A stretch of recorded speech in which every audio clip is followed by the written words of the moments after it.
લક્ષ્ય ન્યૂઝ, એક નજર, એક લક્ષ્ય.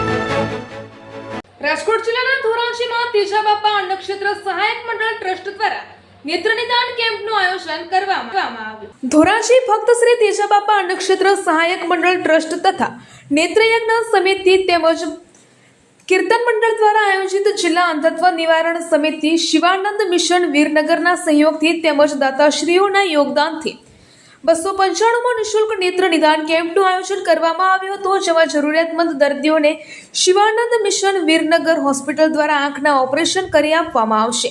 આંખની હોસ્પિટલ દ્વારા ટાંકા વગરનું સારામાં સારું સોફ્ટ ફોલ્ડેબલ લેન્સ નેત્રમણી સાથે વિનામૂલ્યે ઓપરેશન કરવામાં આવશે.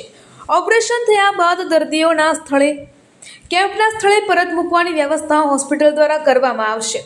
દર્દીને રહેવા, જમવા, શુદ્ધ ઘીનો શીરો, ચા પાણી, નાસ્તો, ચશ્મા, દવા, ટીમ્પા વગેરે આપવામાં આવશે. જેમાં 100 જેટલા દર્દીઓને તપાસ કરવામાં આવી હતી અને 18 જેટલા દર્દીઓને ઓપરેશન માટે લઈ જવામાં આવ્યા હતા અને તમામ દર્દીઓને તેજા બાપાની જગ્યાએ ભોજન કરાવીને મોકલવામાં આવ્યા હતા. ત્યારે ધોરાજી ખાતે અનેકવિધ સેવાકીય પ્રવૃત્તિ કરતા તેજા બાપા સહાયક અન્નક્ષેત્ર ટ્રસ્ટ દ્વારા તેજા બાપાની જગ્યામાં દરેક પ્રસંગની ભવ્ય ઉજવણી કરવામાં આવે છે, જેમાં વિશાળ સંખ્યામાં ભાવિકો દર્શનનો લાભ લેવા આવે છે.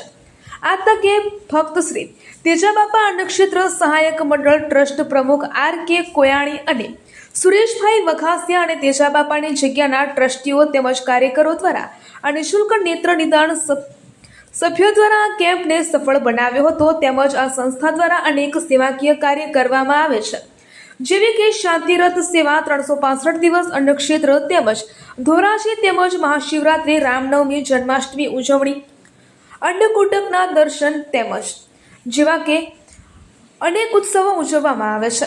તેમજ દર પૂનમે રાત્રે કીર્તનનું પણ આયોજન કરવામાં આવે છે. તેમજ દરેક તહેવારની અહીંયા ઉજવણી કરવામાં આવે છે, જેમાં ભાવિક ભક્તો બહોળી સંખ્યામાં લાભ લેવા માટે આવે છે.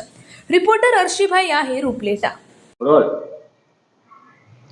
મારું નામ રમેશચંદ્ર કાનજીભાઈ કોયાણી. હું ભક્ત શ્રી તેજા બાપા ટ્રસ્ટની અંદર પ્રમુખ તરીકેની ફરજ બજાવું છું. આજરોજ તારીખ 12/8/2026ના રોજ ભક્ત શ્રી તેજા બાપાના જગ્યામાં એ 295મો નેત્રયજ્ઞ કેમ્પનું આયોજન કરેલું હતું. દર મહિનાના બીજા બુધવારે અમારે કેમ્પ હોય છે. આજે 295મા કેસમાં 60થી 70 જણાએ OPDનો લાભ લીધો છે અને 18 દર્દીઓને વિનામૂલ્યે વીરનગર ઓપરેશનમાં મોકલવામાં આવે છે. એના માટે અહીંથી વીરનગરથી બસ આવે છે, એ લોકોને અહીં જમાડી અને વીરનગર મોકલી છે. જ્યાં એનું વિનામૂલ્યે એક પણ પૈસાનો ખર્ચ વગર ઓપરેશન કરાવી આપે. ત્યાં જમવાની, હુવા બેહવાની બધી વ્યવસ્થા એના ભેગા ગયા હોય એને માટે પણ જમવાની તમામ વ્યવસ્થા છે અને શનિવારે પાછા એ લોકો અહીં મૂકી જાય છે. આવી અનેક પ્રવૃત્તિઓ તેજા બાપાની જગ્યામાં કરવામાં આવે છે, જેમાં 2 ટાઈમ અન્નક્ષેત્ર ચાલે છે, સબવાહિની છે અને આપણા હિન્દુના ધાર્મિક તમામ તહેવારો તેજા બાપાની જગ્યામાં ઉજવવામાં આવે છે. આ સિવાય ભવનાથમાં પણ 5 દિવસ અન્નક્ષેત્રનું આયોજન શિવરાત્રિમાં કરવામાં આવે છે. એમાં હજારો માણસોની સંખ્યામાં બધા ભોજન કરે છે અને નિસ્વાર્થ બધા આવે છે.